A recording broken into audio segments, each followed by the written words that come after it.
Hello,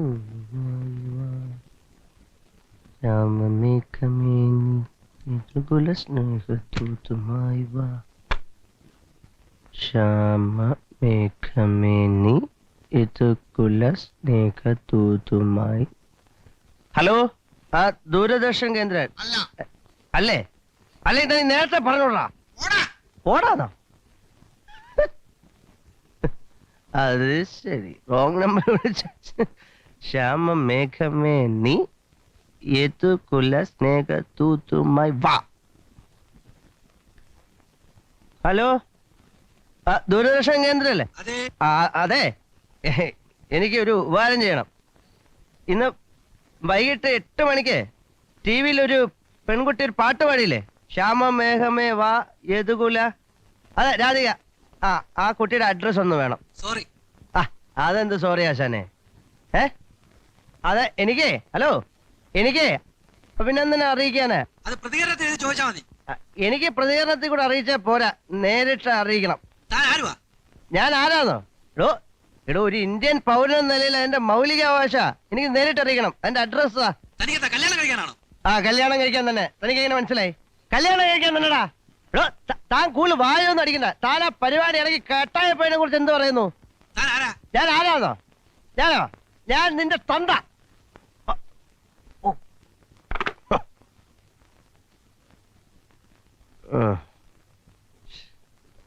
വളരെ മോശമായിപ്പോയി. ഒരാളുടെ തന്തയ്ക്കൊക്കെ പറയാന്ന് പറഞ്ഞ, പക്ഷെ അയാൾ എന്നോട് അങ്ങനെ പറഞ്ഞോണ്ടല്ലേ മോശമായിപ്പോയി. നീ ഇപ്പൊ വിളിച്ച് സോറി പറഞ്ഞേക്കാം. ഒരാളുടെ തന്തയ്ക്കൊക്കെ പറയാന്ന് പറഞ്ഞ. ഹലോ, ദൂരദർശൻ കേന്ദ്രല്ലേ? ഇപ്പോഴേ ഒരാള് വിളിച്ച് തന്റെ തന്തയ്ക്ക് പറഞ്ഞില്ലേ? അത് ആരാണെന്ന് തനിക്ക് അറിയോ? ഞാനോ? ഞാൻ തന്നെയാ തന്തയ്ക്ക് വിളിച്ച ആള്. ഞാൻ നിന്റെ തന്തയാടാ, തന്ത. അയ്യോ, ഒരാളുടെ തന്തയ്ക്ക് പറഞ്ഞു. എന്തൊരാശ്വാസം. അതെ, നല്ല ഫിറ്റാണ്. കാരണം ഇന്നെന്റെ ജീവിതത്തിലെ ഏറ്റവും സന്തോഷകരമായ ദിവസമാണ്. One of the happiest days in my life. എന്റെ അനിയത്തിയുടെ കല്യാണം നിശ്ചയിച്ചിരുന്നോ? എത്ര നേരെ ഒറ്റയ്ക്ക് അങ്ങനെ പ്രസംഗിക്കുന്നു? 10 minutes ആവൂല്ലേ? 10 minutes ആയി. എനിക്ക് കുടിച്ചാ മതി. ഇതൊക്കെ സാർ അറിഞ്ഞാൽ മോശമാണ് കേട്ടോ. എന്തോന്ന് ഇങ്ങനെ സാറിന്റെ കക്ഷികളുടെ നിന്ന് വിസ്കിയും സിഗരറ്റും ഒക്കെ ഓസുന്നതേ മോശമാണ്. എടാ, ഞാൻ ഓസുന്നെങ്കിലേ പകുതി നീ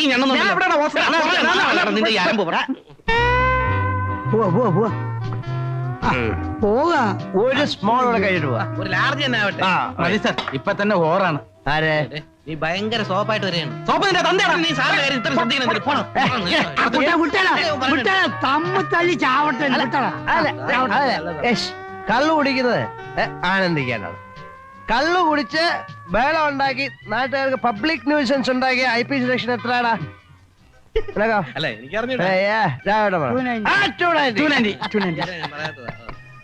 വേറൊരു കാര്യം അറിയോ? വേറൊരു കാര്യം, ഞാനൊരു സ്ഥലത്ത് പോകുന്നു. സീക്രട്ട് ആയ സ്ഥലം. എവിടെയാണ് സാർ? രാധികയെ കാണാൻ പോകുന്നു. നല്ല കണ്ടീഷനിലാ പോകുന്നത്. എന്താ ഈ കണ്ടീഷൻ കുഴപ്പം? ഞാൻ വളരെ ഡീസന്റ് ആയിട്ട് പോകും. ഞാൻ പോവും.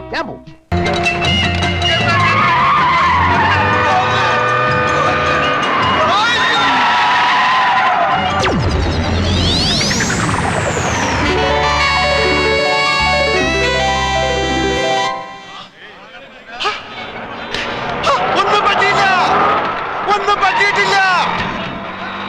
രണ്ടാളും പേടിച്ചു പോയല്ലേ? എവിടെ നോക്കിട്ടാണോ വണ്ടി ഓടിക്കുന്നത്? നേരെ നോക്കിയാണോ വണ്ടി ഓടിക്കുന്നത്? അതുകൊണ്ടല്ലേ താഴെ ഇടിക്കാമെന്ന് ഞാൻ സഡൻ ബ്രേക്ക് ഇട്ടതാ. വണ്ടി എടുത്ത് മാറ്റണം. ആജ്ഞാപിക്കരുത്, അപേക്ഷിക്കൂ. ഇയാള് വണ്ടി എടുക്കുക. വണ്ടി ഞാൻ എടുക്കും. എന്റെ പൊന്ന് സാഗർ സാറെ, ഇനി ആ തീക്കളി വേണ്ട. 1 മണിക്കൂർ നേരം മരണത്തെ മുന്നേ കണ്ടുകൊണ്ടാ ഞാൻ ഈ വണ്ടിയിലിരുന്നത്. മരണം രംഗബോധമില്ലാത്തൊരു കോമാളിയാണ്. ആഗ്രഹിച്ചിരിക്കുമ്പോൾ അവൻ വരില്ല, പ്രതീക്ഷിച്ചിരിക്കുമ്പോൾ അവൻ വരില്ല. വെടിയുണ്ടയുടെയും ബോംബിന്റെയും ഇടയിൽ കിടന്ന് യുദ്ധം ചെയ്യുന്ന പട്ടാളക്കാരൻ ലീവ് കിട്ടി നാട്ടിലെത്തുമ്പോൾ സ്വന്തം പെരടത്തിലെ തേങ്ങ വീണായിരിക്കും മരിക്കുന്നത്. വണ്ടി പുറകോട്ടെടുക്കാൻ മുമ്പോട്ട് വെച്ച കാർ പുറകോട്ടെടുക്കുന്നവനല്ല ഈ സാഗർ കോട്ടപ്പുറം. ട്രാഫിക് ബ്ലോക്ക് ചെയ്തിട്ടാണോ തന്റെ ഒക്കെ പ്രസംഗം? വണ്ടി എടുത്ത് മാറ്റോ? കാക്കിയെ ഭയക്കുന്നവനല്ല സാഗർ. ക്ഷമിക്കണം സാർ, ഇദ്ദേഹം സുപ്രസിദ്ധ നോവലിസ്റ്റ് സാഗർ കോട്ടപ്പുറം. സാർ, അദ്ദേഹം വെള്ളം അടിച്ച് കുറച്ച് ഓവറായി പോയതാ. തന്നോട് വണ്ടി എടുക്കാനല്ലേ പറഞ്ഞു? എന്താ വന്നാട്ടെ സാർ? വണ്ടി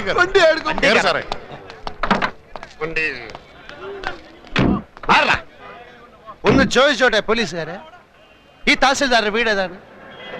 ഈ തഹസിൽദാരുടെ വീട് ഏതാണെന്ന് പറയില്ല. ഓ, അപ്പോഴേക്കും പിണങ്ങിയോ? അല്ലേലും ഈ പോലീസുകാരിങ്ങനെ മഹാ തൊട്ടാവാടികളാ. ഓ,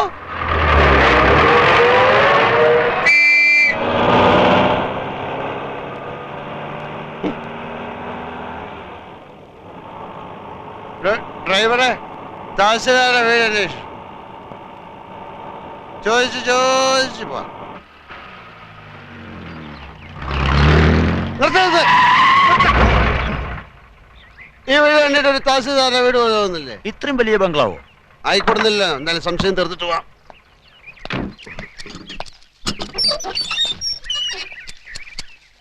തഹസിൽദാരുടെ വീട് ഇതാണോ? തോട്ടക്കാരാ. തന്നോട് ഗേറ്റ് തള്ളി തുറക്കാൻ ആരാ പറഞ്ഞേ? തഹസിൽദാർ രാമകൃഷ്ണന്റെ വീടാണോ അല്ലയോ എന്നാണ് ചോദിച്ചത്. മുഖത്ത് കണ്ടില്ലേ? ഗേറ്റിൽ വലിയ അക്ഷരത്തിൽ എഴുതി വെച്ചിട്ടുണ്ടല്ലോ അഡ്വക്കേറ്റ് ഗോപിനാഥൻ എന്ന്. എഴുതി വെച്ചത് മുഴുവൻ സത്യമാകണമെന്നില്ലല്ലോ. ഉദാഹരണത്തിന് ഞാൻ എഴുതുന്ന നോവലുകൾ വായിച്ചു കാണും. തുഷാരങ്ങൾ അത് മുഴുവൻ സത്യമാണെന്നാണ് വിചാരം. അല്ലേ? അല്ല, വെറും ഭാവന. ഭാവന ഭാവന. ആനയുടെ വലുപ്പം ആനയൊക്കെ അറിയില്ല. കേരളം മുഴുക്കെ അറിയപ്പെടുന്ന നോവലിസ്റ്റാ സാറ്. മനുഷ്യ ഹൃദയങ്ങളെ എടുത്ത് അമ്മാനമാടുന്നയാൾ. ഞാൻ സാറിന്റെ ഒരു ആരാധകരാന്ന് അറിയാലോ. സാഗര കോട്ടപ്പുറം വെള്ളമടിച്ച് ബഹളം ഉണ്ടാക്കിയത് നാളെ വല്ല പത്രത്തിലും വന്നാൽ ആർക്കതിന്റെ നാണക്കേട്? ആ പത്രത്തിന് കേരളത്തിലെ എല്ലാ പത്രവും വാരികയും എന്റെ ഒരു നോവല് കിട്ടാൻ നെട്ടോട്ടം ഓടുകയാണ്. എനിക്കെതിരെ ആരും ഒന്നും എഴുതുകയല്ല. എന്നാ സാർ വണ്ടി കയറ്. അങ്ങനെയാണെങ്കിൽ ഞാൻ വണ്ടി ഓടിക്കും. സാറ് വണ്ടി കയറ്. ഞാൻ വണ്ടി ഓടിക്കും.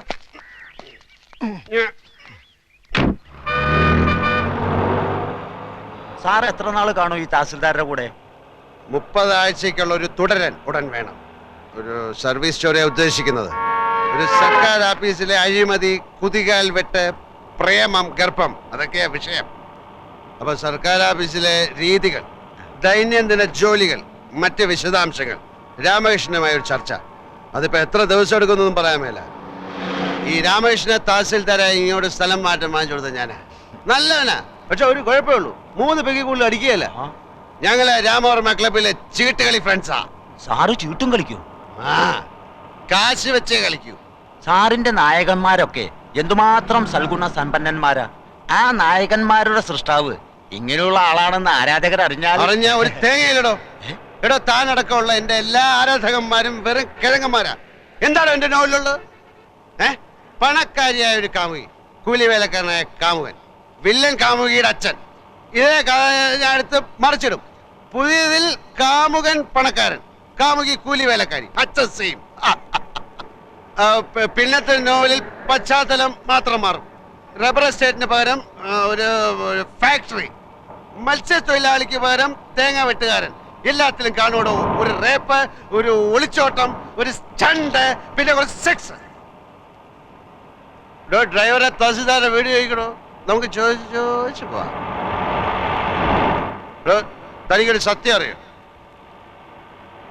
പൂങ്കിളി വാരികയിലെ മന്ദാര പുഷ്പങ്ങൾ എന്ന നോവൽ എന്ന നോവലിസ്റ്റ് CV രാജമ്മ ഞാനാ. ക്രിസ്ത്യൻ പശ്ചാത്തലത്തിൽ നോവലുകൾ എന്ന മാത്യു പള്ളിപ്പറമ്പിൽ ആരാന്ന അതും ഞാൻ തന്നെ. അങ്ങനെ എത്രയോ പേരുകളിൽ ഞാൻ എഴുതിക്കൊണ്ടേയിരിക്കും. ആരാധകന്മാര്, പുണ്ണാക്കന്മാര്. ഞാനാകുന്ന നോവലിസ്റ്റ് CV രാജമ്മയ്ക്ക് ഒരു ദിവസം വരുന്ന പ്രേമലേഖനങ്ങളുടെ എണ്ണം 200 കൂടുതലാ. അറിയാം? ഒരു അന്തവും കുന്തവും ഇല്ല. താനിത് എങ്ങോട്ടാ ഓടിക്കുന്നത്? ഡ്രൈവറെ തഹസിൽദാരുടെ വീട് ചോദിക്കണോ? നമുക്ക് ചോദിച്ചു പോവാം. ചോദിച്ചു പോവാം. ചോദിച്ച്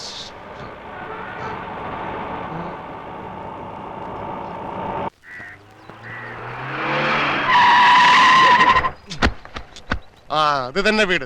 ആരുടെ വീട്? ആരുടെ വീടാ സാർ അന്വേഷിച്ചത്? ഇവിടെ ഒരു ചോദ്യത്തിന് ഉത്തരം മറ്റൊരു ചോദ്യമല്ല. ആരുടെ വീട് എന്നാണ് ഞാൻ ചോദിച്ചത്. നമ്മൾ തഹസിൽദാരുടെ വീടെത്തി സാർ. തഹസിൽദാരുടെ വീട്. തഹസിൽദാർ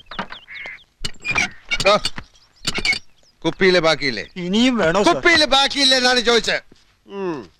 തഹസിൽദാരെ, എടാ തഹസിൽദാരെ. Sir, get out. ഞാനും തഹസിൽദാരുമായിട്ടുള്ള ബന്ധം തനിക്ക് അറിഞ്ഞൂടാ. അപ്പൊ ഞാനിനി എന്ത് ചെയ്യണം സാർ? താൻ ഇതുവരെ എന്ത് ചെയ്തുകൊണ്ടിരിക്കുകയായിരുന്നോ അത് തന്നെ ഇനിയും ചെയ്താൽ മതി. Good night and pay this cash to that driver.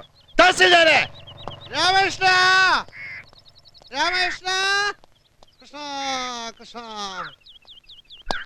Ramakrishna Ramakrishna Ramakrishna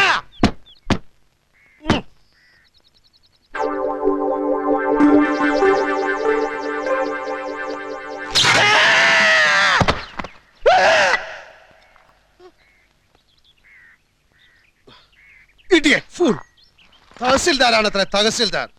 ഇവിടെ ഒരു സ്വിച്ച് നന്നാക്കി വെക്കാൻ അറിയാത്തവനാണോ ഒരു താലൂക്ക് നന്നാക്കാൻ നടക്കുന്ന റാസ്കൽ? പഠിച്ച മദ്യവും വേസ്റ്റായി.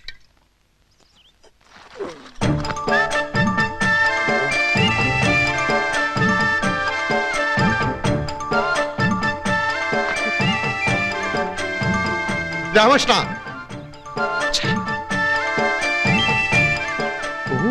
ഫ്രിഡ്ജൊക്കെ ഉണ്ടോ? ഇപ്പൊ സോഡ കാണും. ഇതിനകത്തേക്ക് ഞാൻ എങ്ങനെയാന്ന് കിടക്കുന്നത്?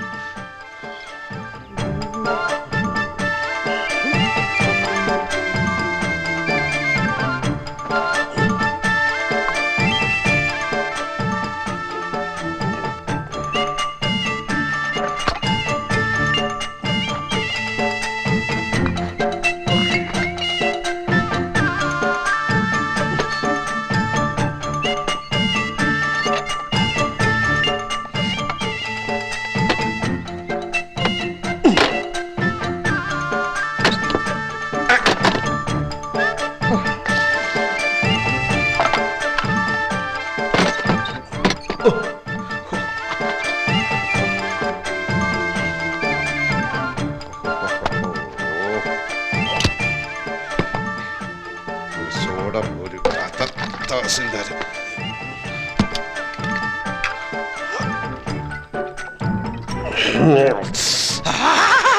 രാമകൃഷ്ണ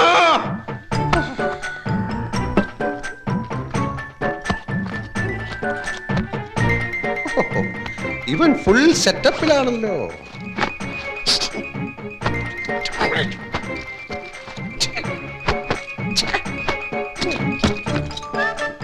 ഇതാരുടെ സാരി? ഇതിനിടെ ഇവ കല്യാണം കഴിച്ച? ഓ, ചിലപ്പോ ഇവന്റെ അമ്മയും സിസ്റ്റേഴ്സും ഒക്കെ വന്നു. കുറ്റകളൊക്കെ എവിടെ പോയി കിടക്കണം?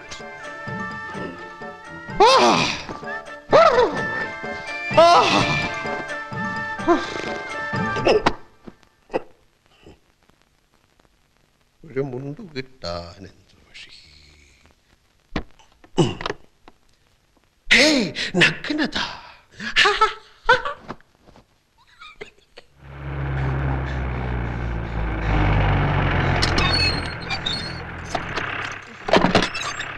കാലത്ത് 8:30.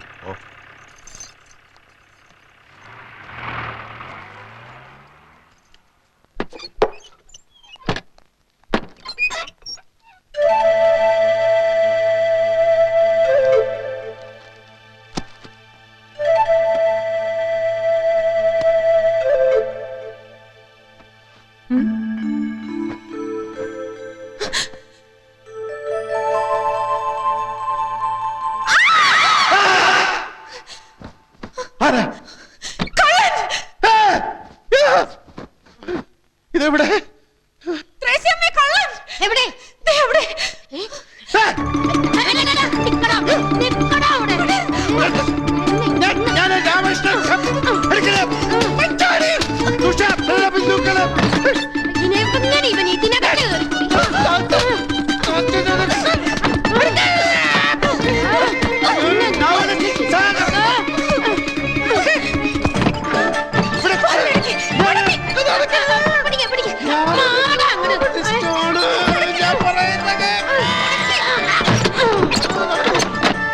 കഥക് തുറക്കൂ. ഞാൻ കള്ളനല്ല, ഞാൻ കള്ളനല്ല, ഞാൻ ഒരു എഴുത്തുകാരനാണ്. കഥക് തുറക്കൂ. കഥക് തുറക്കൂ. ഞാനൊരു എഴുത്തുകാരനാണ്. ഹലോ, കഥക് തുറക്കൂ. കഥക് തുറക്കാൻ.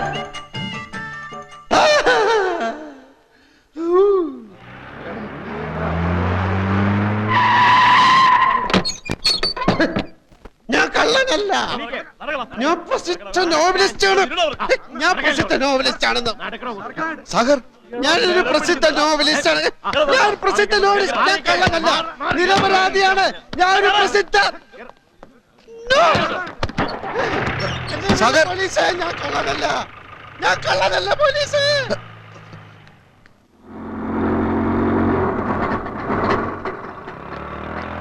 ഇപ്പൊ ഇവിടെ ഒരാളെ അറസ്റ്റ് ചെയ്തോണ്ടോ? അയ്യോ മോഷ്ടിക്കാനൊന്നും അല്ല മാഡം, ഒരബദ്ധം പറ്റിപ്പോയതാ. അദ്ദേഹം പ്രസിദ്ധനായ നോവലിസ്റ്റ് അല്ലേ? യെസ് യെസ്, അത് വേണ്ട വിധത്തിൽ ഞാൻ കൈകാര്യം ചെയ്തോളാം. ആ ശരി ശരി, ഞാൻ ഏറ്റു. സാഗർ താനേതപ്പം പാതാളത്തിൽ പോയി കിടക്കായിരുന്നോ? താനല്ലേ ഇവിടുത്തെ തഹസിൽദാർ? എന്താ എന്തുണ്ടാവാൻ? പോലീസുകാരെടുത്ത് നന്നായി പെരുമാറി. ഭാഗ്യത്തിന് ഇവിടുത്തെ എസ് ഐ ഒരു ബോർണ, എന്റെ നോവലുകളുടെ ആരാധകൻ. താനിതുവരെ തഹസിൽദാരായില്ലേ? അതൊക്കെ പറഞ്ഞാൽ ഒത്തിരി ഉണ്ട്. ആ വീട്ടിലെന്താ സംഭവിച്ചത്? ഒരു കിഴങ്ങെ തന്റെ വീടാണെന്ന് കരുതി പുറവേശത്തെ വാതിലിന്റെ ഓടാമ്പൽ ഇളക്കി ഞാൻ അകത്ത് കയറി മൂക്കറ്റം വെള്ളം അടിച്ചോണ്ട് ഈ മാക്സി കൊടുത്തോണ്ട് അവളുടെ കട്ടിൽ കിടന്ന് ഉറക്കിപ്പോയി. സോറി. അയ്യോ, പറ്റിപ്പോയി. എന്ത് ചെയ്യാൻ? സാഗർ സാറേ, അപ്പോഴേ സാഗർ സാറേ, താൽഷീദാർ വിടുന്ന ലക്ഷണമില്ല. കേസാക്കണമെന്നാ പറയുന്നത്. ഞാൻ പുതിയ തഹസിൽദാരുടെ ഫ്രണ്ട് ആണെന്ന് പറഞ്ഞില്ലേ? അതാ കൂടുതൽ കുഴപ്പമായത്. ആ റാസ്കളുടെ ഫ്രണ്ട് ആണെങ്കിൽ മനഃപൂർവ്വം വീട്ടിൽ അതിക്രമിച്ച് കിടന്നായിരിക്കും അത്രേ. റാസ്കൽ എന്ന് പറഞ്ഞോ? പറയും. ഒരു തഹസിൽദാരും വേറൊരു തഹസിൽദാരെ റാസ്കൽ എന്ന് വിളിക്കുക? എന്റെ സാഗറെ, ആ പെണ്ണും പിള്ളേ എനിക്ക് ചാർജ് തരാതെ ഉടക്കി നിൽക്കുക. അപ്പോ സാറാണോ ഈ പറഞ്ഞ? അതെ, ആ റാസ്കൽ ഞാൻ തന്നെ. സോറി സർ, ഇരിക്കണം. ഞാൻ ചാർജ് ഇല്ലാത്ത തഹസിൽദാരല്ലേ, ഇരിക്കുന്നില്ല. അപ്പൊ സാഗറിന്റെ കാര്യം എങ്ങനെയാ? അതാ ഞാനും ആലോചിക്കുന്നത്. സാഗർ സാറിന്റെ മിക്ക നോവലുകളും ആർത്തിയോടെ വായിച്ചിട്ടുള്ളവനാ ഞാൻ. അകലും തോറും അടുക്കുന്നവൾ എന്ന നോവലുണ്ടല്ലോ, അതിലെ ഓരോ സംഭവം ഇപ്പോഴും മനസ്സിൽ മായാൻ കിടക്കുക. സാറിന്റെ പുതിയ നോവലുകൾ ഏതൊക്കെയാ? പുതിയത് കുറെ അല്ല, അത് കേസിന്റെ കാര്യം എങ്ങനെയാ? ഞാൻ വല്ലാത്ത ധർമ്മസങ്കടത്തിലാ. വീടിന് മുമ്പിൽ ആരെങ്കിലും സൈക്കിൾ ബെല്ലടിച്ചാൽ കേസാക്കുന്ന വട്ടുപിടിച്ച സ്ത്രീ അവർ. എന്തായാലും എഫ്ഐആർ ഞാൻ എഴുതുന്നില്ല. ആ സ്ത്രീയോട് ഞാൻ ഒന്നുകൂടി സംസാരിച്ചോട്ടെ. എടോ ഫ്രാൻസിസേ, സാർ, എങ്ങോട്ടാ പോകുന്നത്? ഈ വാടക വീടുണ്ട്. വാടക വീടുണ്ട്. ഇവരെ ജീപ്പിൽ വീട്ടിൽ കൊണ്ടാക്കും. സാർ, നന്ദി ഇൻസ്പെക്ടർ, 1000 നന്ദി. എനിക്കിപ്പോ ഓർമ്മ വരുന്നത് ഉല്ലാസത്തേന്മഴയിലെ റോബർട്ട് പ്രിൻസിയോട് പറയുന്ന ഡയലോഗാ. നന്ദി പ്രിൻസി, 1000 നന്ദി. താങ്കളെ കണ്ടതൊരു മഹാഭാഗ്യമായി ഞാൻ കരുതുന്നു. വീണ്ടും കാണാം, വീണ്ടും വീണ്ടും.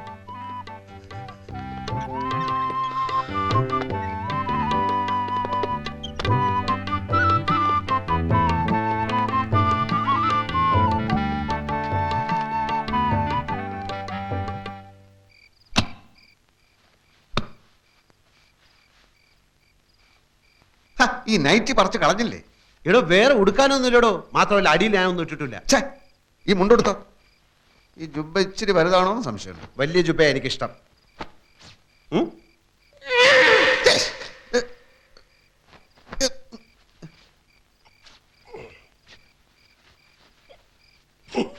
ഇതാണോടോ തന്റെ വലിയ ജുബ? എന്ത് പറ്റി? ഞാനിട്ടപ്പോ നല്ല വലിപ്പം ഉണ്ടായിരുന്നു. താൻ വെറും ആചാന ബാഹുവല്ലേ? അതുപോലാണോ ഞാൻ? பெரியோர்களே, என் அன்பு தாய் குலமே, என் ரத்தத்தின் ரத்தமே, இந்த அண்ணன் சொல்றது என்னன்னு വെച്ചാ ഞാൻ ഇപ്പോ വരാം. സാഗർ, എവിടെ പോവാ? അവളെ കാണാൻ. എവളെ? അവളെ തന്നെടോ. സാഗറെ, അത് വേണ്ട. എനിക്കൊരു അബദ്ധം പറ്റിയാണെന്ന് അറിഞ്ഞിട്ടും പോലീസ് ഇൻസ്പെക്ടറോട് കേസാക്കാൻ അവൾ എന്തിനാണ് പറഞ്ഞതെന്ന് അറിയണമല്ലോ. അത് ആപത്താണ് സാഗർ. തന്റെ ഈ പോക്ക് എന്റെ ജോലി എന്നേക്കുമായി വെള്ളത്തിലാക്കാനുള്ള പോക്ക. അല്ലെങ്കിലും തന്റെ ജോലി പോക്ക. പറഞ്ഞു കേട്ടെടുത്തോളം തന്നിഷ്ടക്കാരിയും അഹങ്കാരിയുമായ അവളെ 4 തെറി പറഞ്ഞില്ലെങ്കിൽ ഈ സാഗർ കോട്ടപ്പുറത്തിന് ഉറക്കം വരില്ലടോ. എങ്കിൽ താൻ പോയിട്ട് വാ. തന്റെ ഓരോ തെറിയും എന്റെ ശവപ്പെട്ടി മേലുള്ള ഓരോ ആണിയായിരിക്കും. രാമകൃഷ്ണ, താനൊക്കെ ഇത്ര ഉള്ളടോ. എടോ, ഞാൻ പോകുന്ന ഈ മാസ്ക് അവർക്ക് കൊടുക്കാനാ. പിന്നെ എന്റെ സഞ്ചി അതിനകത്തിരിപ്പുണ്ട്. എന്റെ സ്ഥാവര ജംഗമ വസ്തുക്കൾ മുഴുവനാ സഞ്ചിക്കാത്ത.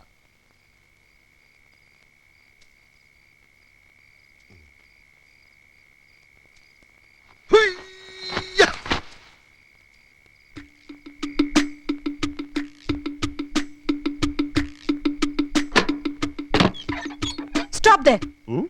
I said stop there. ആ സമയത്ത് വെള്ളം അടിച്ച് ഞാൻ അലമ്പായിരുന്നു. ഇപ്പൊ ഞാൻ നോർമലാണ്. ബഹളം വെച്ച ആളെ കൂട്ടാനാണ് ഭാവമെങ്കിൽ ഇവിടെ ചോര പുഴ ഒഴുകും. പോലീസിനെ വിളിച്ചു വരുത്താനാണെങ്കിൽ അവരെത്തുന്നതിന് മുമ്പ് ഞാൻ ഈ വീട് ചുട്ട് ചാമ്പലാക്കും.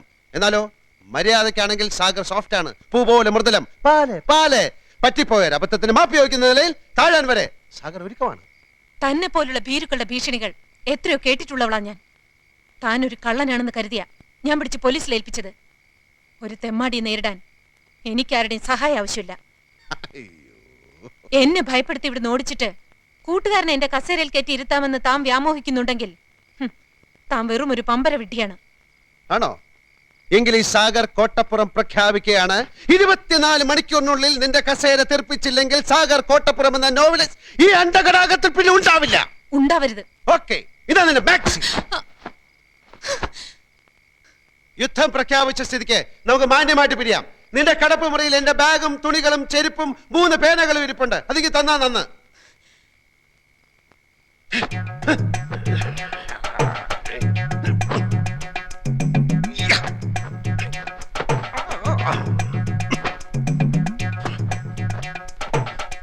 ഇതുകൊണ്ടുള്ള എന്റെ ആവശ്യം കഴിച്ചു.